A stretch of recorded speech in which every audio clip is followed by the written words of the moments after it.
오늘 우리가 함께 나누어야 할 내용은 믿는 성도가 세상을 향한 태도입니다. 내가 예수를 믿는다고 한다면 내가 세상 가운데서의 가지고 있어야 될 태도이고, 세상 속에서 내가 예수 믿는 자로서의 정체성이 무엇인지를 보여주는 것이라고 하는 그런 개념이라고 보면 되겠습니다. 오늘 우리가 5절과 6절 말씀을 우리가 함께 읽었는데, 마태복음 5장 13절부터 16절에 예수님께서 친히 하셨던 말씀이에요. 제가 읽어드릴게요. 너희는 세상의 소금이니 소금이 만일 그 맛을 잃으면 무엇으로 짜게 하리요? 후에는 아무 쓸데없어 다만 밖에 버려져 사람에게 밟힐 뿐이니라. 너희는 세상의 빛이라. 산 위에 있는 동네가 숨기지 못할 것이요, 사람이 등불을 켜서 말 아래 두지 아니하고 등경에 두나니 이러므로 집안 모든 사람에게 빛이 느니라. 이같이 너희 빛이 사람 앞에서 비치게 하여 그들로 너희 착한 행실을 보고 하늘에 계신 너희 아버지께 영광을 돌리게 하라.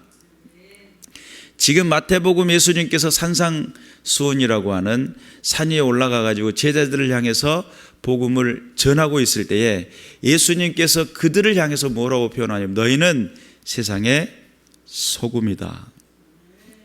또 너희는 세상의 빛이다. 이런 개념을 이야기했단 말이에요. 그러면 오늘 우리가 본문으로 골로새서 4장에 관한 이야기를 읽을 때에 소금이라는 단어는 나오는데 빛이라는 단어가 안 나오잖아요. 목사님 지금 헷갈리신 거 아니에요? 이렇게 생각을 할 수 있는데, 오늘 5절 말씀을 한번 정리를 해보도록 하겠습니다. 외인이라고 하는 이 단어를 제가 원어 성경을 살펴봤더니 에클람포라고 하는 단어가 먼저 나오고, 그 다음에 외자가 에클람포고, 그 다음에 인이라고 하는, 외인 할 때 인이라고 하는 단어가 호라고 하는 단어예요. 호는 정관사입니다. 그 다음에 앞에 있는 단어가 좀 중요한 단어예요. 에클람포라고 하는 이 단어가 빛을 내다, 빛나다 뭐 이런 뜻을 가지고 있어요. 그러면 생각을 해볼 필요가 있잖아요. 그런데 왜 외인이라고 해서 해석을 했을까? 성경은 그렇게 생각을 할 때 오늘 우리가 읽었던 이 5절의 말씀에 외인이라고 하는 그 측면에서 실은 우리는 세상에 너희는 빛이다 라고 말씀하셨던 예수님 말씀하셨죠. 여러분, 빛이라는 것이 존재의 의미가 생기는 때가 어느 때 빛이 존재의 의미가 생길까요? 어둠이 있을 때 빛의 의미가 들어가요. 그렇죠? 우리가 세상을 향하여서 밝히다, 빛을 내다 라고 하는 그 정관사, 그들을 향하여서 빛을 발하는 개념이에요. 우리가. 그러면 우리가 빛을, 너희는 세상의 빛이다라고 그랬는데, 빛된 삶의 모습으로 세상을 비추려고 할 때에 빛이라고 하는 존재가 나는 실상으로 생각을 했을 때 그렇게 밝은 빛은 아니에요 라고 한다면, 나는 밝은 빛은 아니에요. 그러면 어두워지면 어두워질수록 그 작은 불빛은 의미가 생기게 됩니다. 이해가 되시죠? 그래서 예수님의 표현대로 표현하자면 너희는 세상의 빛이라 라고 말씀했는데, 오늘 이 바울 목사님은 산상수훈에 세상의 소금과 세상의 빛이라는 개념을 해석해 놓은 말씀이다. 이것을 자기 자신의 말로 녹여가지고 우리에게 전달하고 있는 메시지다 라고 보시면 되겠습니다. 그래서 이 에클람포라고 하는 빛을 내다, 빛나다라고 하는 이 빛을 발현하는 이 상황 속에 나는 지극히 연약하고 지극히 부족하지만 내가 비추는 빛이 세상에 영향력이 된다는 거예요. 그래서 마태복음 4장 16절에는 흑암의 땅 사망의 그늘에 앉은 백성들 그러잖아요. 이 세상이 흑암의 땅이고 사망의 그늘이라는 거예요. 그리고 또한 그 가운데 에베소서 2장 2절 3절에 보면은 공중권세가 장악을 하고 있어요. 그러니까 이곳은 사단이 개입을 하고 있고 사탄의 역사를 통해 가지고 모든 것들이 빛이 차단되어 있는 거예요. 그러면 성경에서는 큰 빛을 보았고, 마태복음 4장 16절에 흑암의 땅 사망의 그늘에 앉은 백성들이 큰 빛을 보았다는 거예요. 예수님이 이 땅에 오신 그 자체가 빛이라는 개념입니다. 그러면 우리가 생각을 할 때 우리와 세상 사람들과 다른 점은 무엇일까요? 이게 정리가 좀 돼야 되겠죠. 도대체 나는 무엇 때문에 그들에게 있어서 빛이 될까라고 할 때 우리는 하나님의 뜻을 알고 있습니다. 또 하나님의 존재하심을 믿습니다. 또 하나님의 영이 우리에게 있음을 믿습니다. 또 하나님의 아들 예수의 생명이 우리에게 생명이 되어 있음을 믿습니다.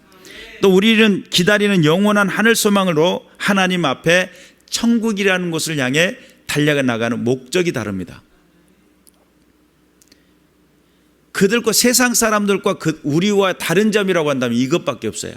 하나님이 존재하시고 나는 하나님의 뜻을 위해 살아가고 하나님의 그 부르심 앞에 순종하며 살기로 작정한 인생들이에요. 누가요? 저 여러분이. 인생 살아가는데 삼시세 때 잘 먹어야 돼요. 먹는 것 전혀 다르지 않습니다.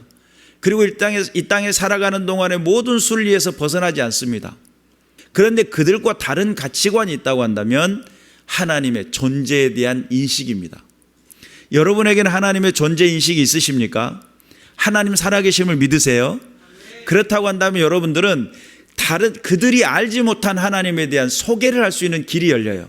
그런데 하나님을 소개하는 그것 자체만으로도 세상에서는 그들은 빛이 되는 겁니다.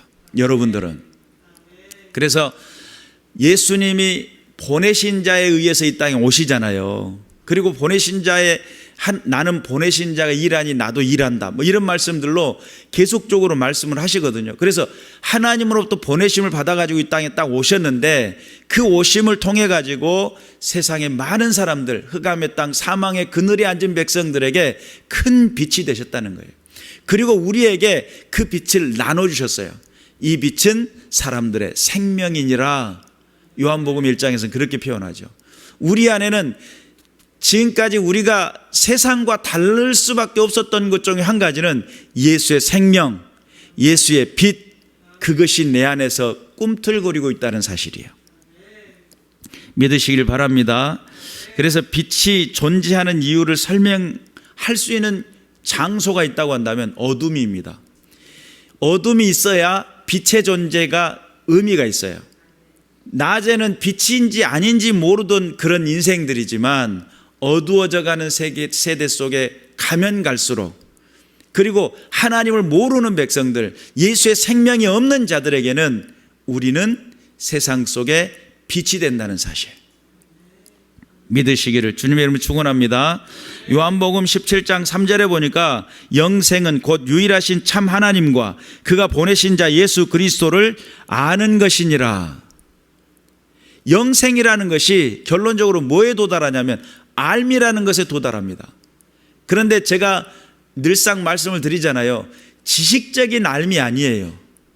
여기서의 알은 그 영생의 하나님에 대한, 예수님에 대한 지식뿐만 아니라 체험적으로 알아버리는 거예요. 우리가 예수의 생명, 여기서 영생은 곧 유일하신 참 하나님과 그가 보내신 자 예수 그리스도를 아는 것이라고 하는 이 알은 체험을 통해서 찾아오는 알미인데, 성령이 내게 다가오시면 이 알미, 전에는 내 구조는 다 알 수 있는 구조가 다 돼 있지만 하나님 성령이 찾아오기 전까지는 깨달아지지 않습니다. 그런데 성령님이 딱 오셔가지고 여기 캄캄한데 불 스위치를 딱 넣음과 동시에 불이 쫙 들어오고 내 인생 속에 깨달음이 찾아오는 것처럼 성령이 하나님의 말씀을 밝혀주셔야 내 인생 속에 하나님의 말씀이 믿어진다는 사실 믿으시기를 주님의 이름으로 축원합니다. 또한 요한일서 5장 18절부터 20절에 보니까 하나님께로부터 난 자는 다 범죄하지 아니하는 줄을 우리가 아노라. 하나님께로부터 나신 자가 그를 지키심에 악한 자가 그를 만지지도 못하느니라. 또 아는 것은 우리가 하나님께 속하고 온 세상은 악한 자의 안에 처한 것이며, 또 아는 것은 하나님의 아들이 이르러 우리에게 지각을 주사 우리로 참된 자를 알게 하신 것과, 또한 우리가 참된 자 곧 그의 아들 예수 그리스도 안에 있는 것이니 그는 참 하나님이시요 영생이니라. 그러면 하나님의 아들이 이르러 우리에게 지각을 주사, 지각을 줬다는 거예요. 깨달음을 줬다는 거예요. 예수 그리스도가 오셔가지고 보혜사 성령을 보내주시고 그걸 깨닫게 하시고 지각을 주시고 참된 자를 알게 했다는 거예요. 그리고 또한 그분은 곧 예수 그리스도가 영생이라는 개념이에요. 그러면 요한복음 17장 3절 말씀과 요한일서 5장 18절과 20절의 말씀을 서로 딱 조합을 해보면 그렇구나. 알미라는 것이 결국은 예수 그리스도 안에 있는 그 영생이 내 안에 들어오는 개념이구나. 알미라는 단순히 지식의 알미 아니라 삶 안에 그분이 내 안에 들어오시는 개념이구나. 그래서 세상 사람들과 다른 이유는, 저와 여러분이 세상 사람들과 달라질 수밖에 없는 이유는 삶에 추구하는 방식이 달라지기 때문입니다. 세상 추구하는 방식은 자기중심적이에요. 나 편의대로 내가 하고 싶은 대로 그렇게 살아가는 인생들이에요. 그러나 예수를 믿고 하나님 영생을 바라보며 하늘 소망을 가지고 하나님 나라 천국을 가는 백성들은 하나님의 자녀가 됐음을, 그들과 다른 것은 우리는 하나님의 뜻에 살고 하나님의 인도하심에 따라 살고 하나님의 그 부르심 앞에 순종하는 삶을 살기로 작정했다는 거예요. 믿으시길 바랍니다. 그래서 우리가 하나님의 그 부르심 앞에 온전히 부르심 받아가지고 하나님 앞에 정체성이 분명해지는 믿음의 군사들이 되시기를 주님의 이름으로 축원합니다. 오늘 외인에 대해서는 그래서 내가 빛을 통해서 발현하는, 빛을 보는 그에게, 어둠이라고 하는 그곳에 내가 복음의 빛이 되어 생명의 빛이 되어 예수 그리스도의 말씀의 빛이 되어 그들에게 비춰주는 거예요. 비칠 때에 지혜로 행하여 세월을 아끼라 그랬어요. 여기서 지혜라고 하는 이 단어가 세상적 또는 영적인 때 사용되는 지혜입니다. 세상적으로도 사용되고 영적이라고도 표현할 때도 사용되는 지혜인데, 우리가 이 관계라고 하는 사람들, 하나님은 영이시니까 우리의 육체를 보지 않고 뭘 보신다고 그랬어요? 우리의 중심을 보시고 우리 속사람을 보시잖아요. 그런데 바꿔서 사람들은 뭘 봐요? 우리의 중심은 못 보고 뭐만 봐요? 우리의 외모만 봐요. 그러니까 외적으로 보여지는 것을 통해 가지고 무엇을 판단해요? 그 사람이 믿는지 안 믿는지를 판단해요. 사람은 외적인 부분을 보고 이해하고 먼저 접근을 해요. 실제적으로 복음은 그 중심 속의 역사를 합니다. 바울은 무엇을 봤냐면, 중심 속에 복음의 역할을 하기 이전에 지혜라고 하는 세상적인 지혜의 모습을 가지고 있을 필요가 있다. 예를 들어 우리가 복음을 알고 너무 영적인 고차원적인 것만 이야기를 한다고 가정을 해봅시다. 알아듣지도 못한, 접근할 수도 없는, 너무 신비롭고 막 이런 것만 이야기를 한다고 가정을 해봅시다. 그럼 예수님 십자가 안 지셨죠. 예수님은 종의 형상, 사람의 모습을 가지고 이 땅에 찾아 내려오셔요. 이게 복음이에요. 하나님께서 천지를 말씀으로 창조하시고 운행하시고 역사하시는 그 놀라운 기적과, 산을 이스라하면 산이 있고 바다가 생기려면 바다가 생기는 그분이세요. 근데 그 놀라운 능력과 기적을 가지고 내가 이 산을 이리로 옮길 테니까 막 이렇게 해가지고 기적을 통해서 믿게 하려고 했다면 예수님 안 돌아가셨다니까요.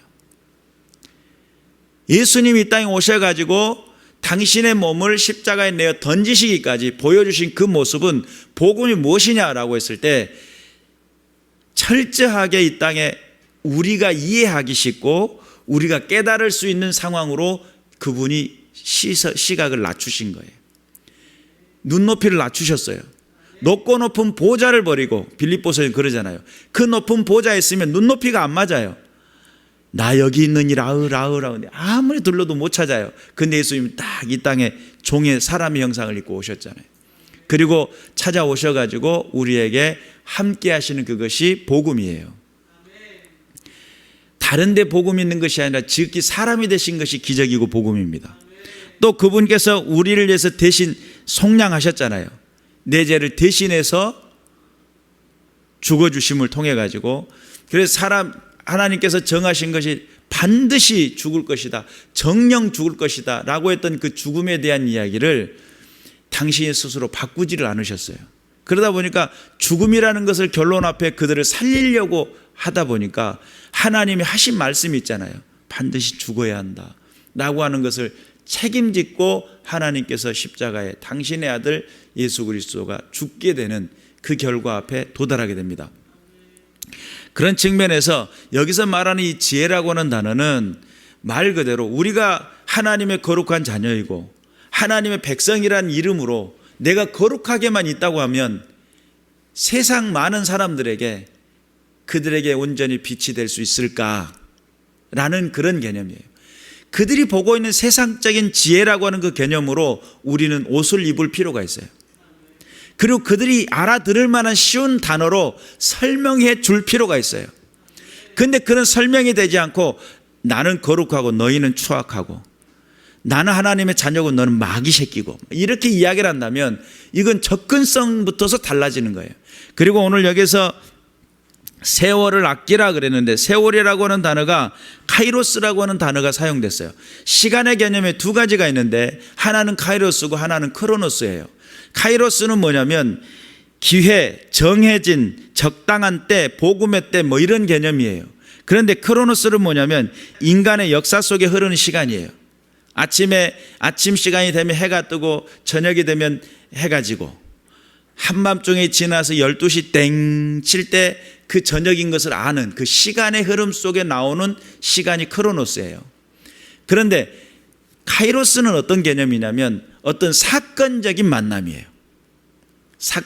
그러니까 예수를 만나기 전에는 크로노스의 인생을 살던 사람들이에요. 그냥 시간의 흐름에 태어나고 점점 성장하다가 늙어가지고 어떻게 돼요? 죽는데 이런 어떤 크로노스의 인생을 살던 그 사람들에게 카이로스라고 하는 정해진 때 하나님을 만나고 경험하는 중요한 순간의 시간이 그때부터 시간이 흐르기 시작해요. 크로노스의 인생을 살던 사람이 카이로스라고 하는 하나님을 만나고 딱 나니까 겉으로는 육체의 시간을 살고 있지만 내 영혼은 무슨 시간을 사냐면 하나님과 만남의 시간, 하나님의 자녀된 시간, 하나님의 백성으로 부름받은 시간. 그래서 가치관 자체가 다르고 삶의 기준이 다르고 삶의 목표가 달라요. 그 개념을 이해하는 사람들이 어떤 삶을 사냐면 카이로스라고 하는 인생의 삶을 시간을 살아가게 돼요. 오늘 이 세월을 아끼라라고 했는데 오늘 외인에 대하여서는 지혜롭게 하되 세월을 아껴라. 너희가 세상 많은 사람들에게 빛이 되어 그들에게 빛을 비출 때에 정말 그들이 알아듣기 쉬운 단어로 쉬운 모습으로 사랑하는 자는 사랑의 언어로 용납하는 자는 용납하는 언어로 그들에게 다가서고 함께 하라는 그런 개념이에요.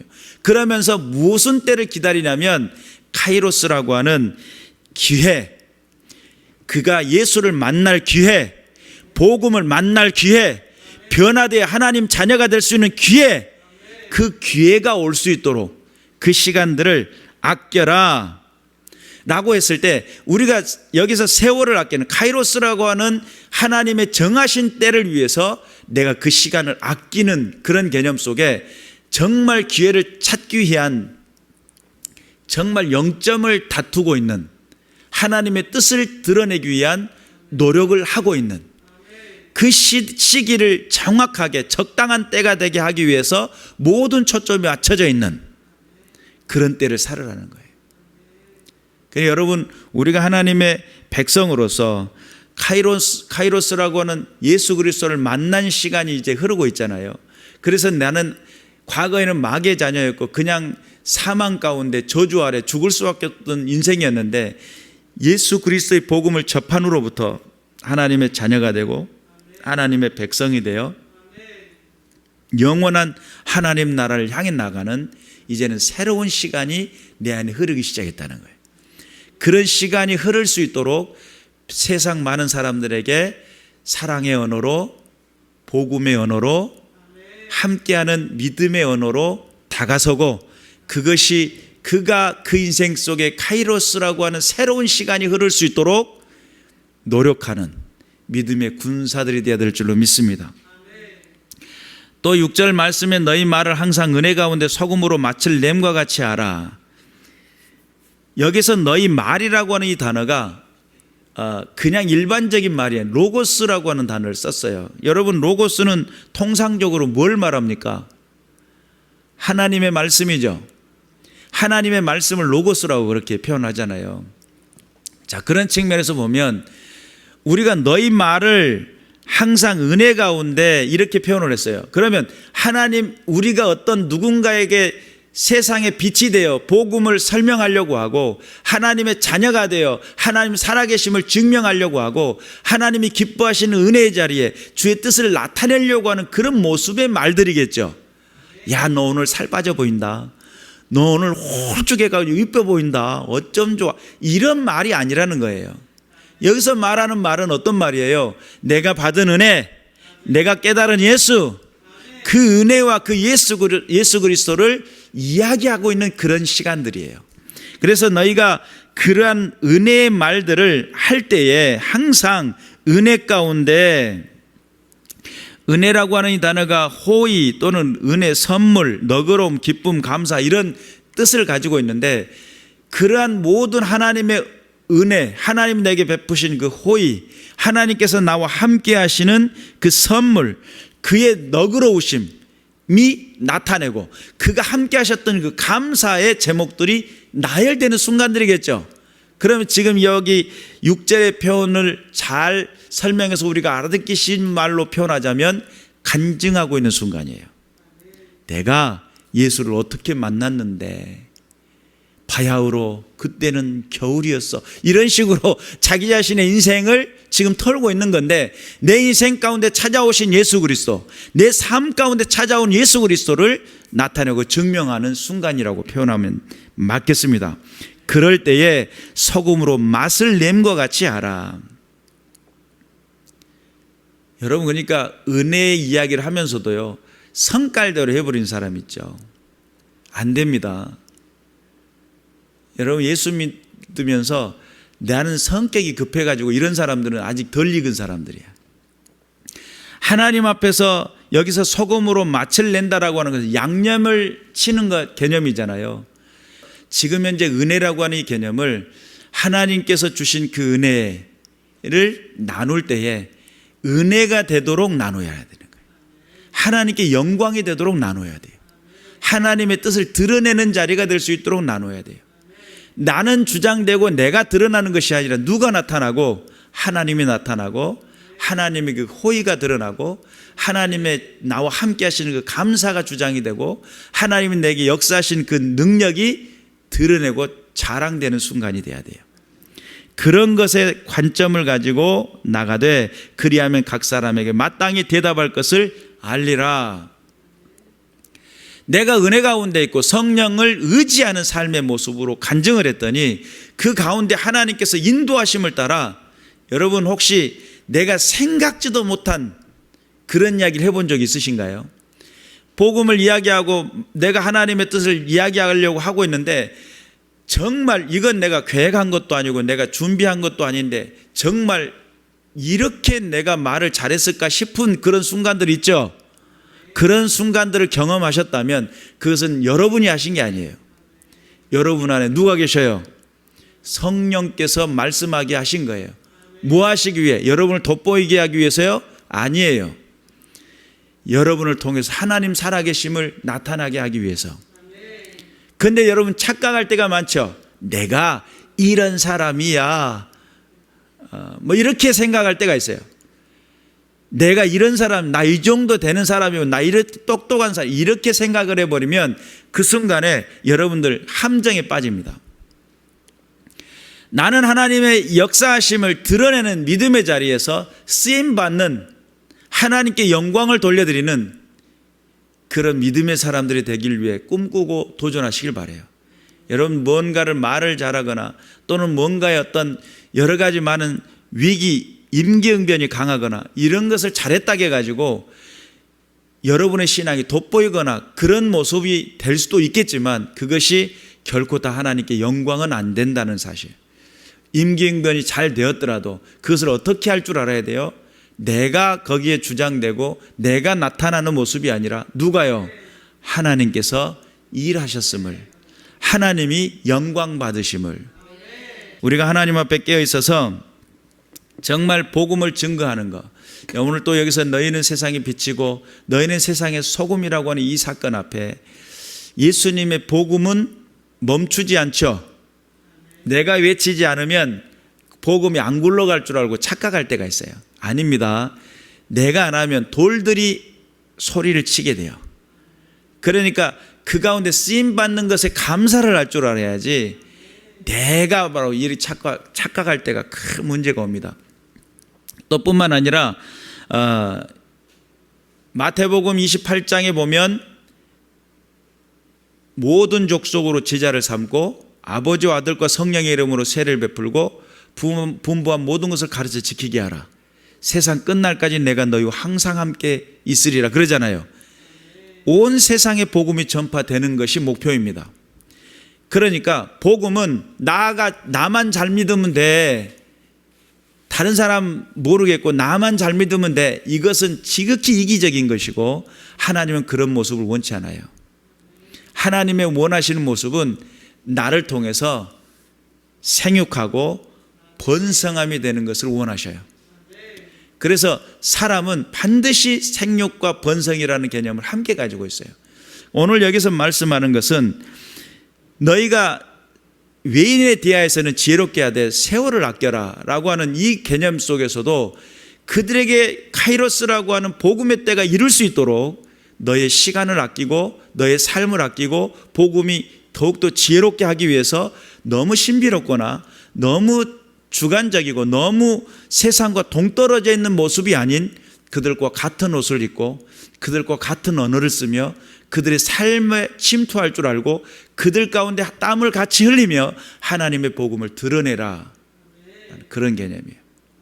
그래서 좋은 교회가 앞으로 성장하고 발전하려고 한다면 이런 많은 사람들 앞에 독보적이고 독선적인 그런 모습이 아니라 오는 모든 사람들 앞에 환하게 웃어줄 줄 아는, 또한 너그럽게 품을 줄 알고 부드럽게 다가갈 줄 아는, 이게 연습이 돼야 돼요. 실상은 여러분 마트만 가도 불친절했다고 오늘 그 진짜 다음엔 그 마트 안 가 그러잖아요.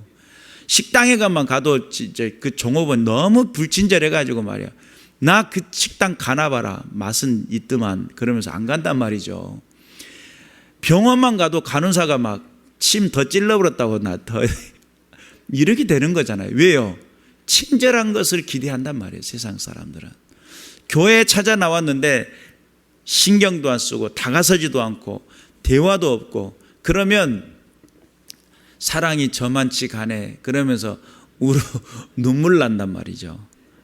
김용찬 목사님이 부른 사랑이 저만치 가네 그러면서 슬퍼진단 말이죠. 그래서 우리가 하나님의 복음이 그들에게 다가설 수 있도록 여러분의 언어 속에 녹아낼 줄 아는 사람,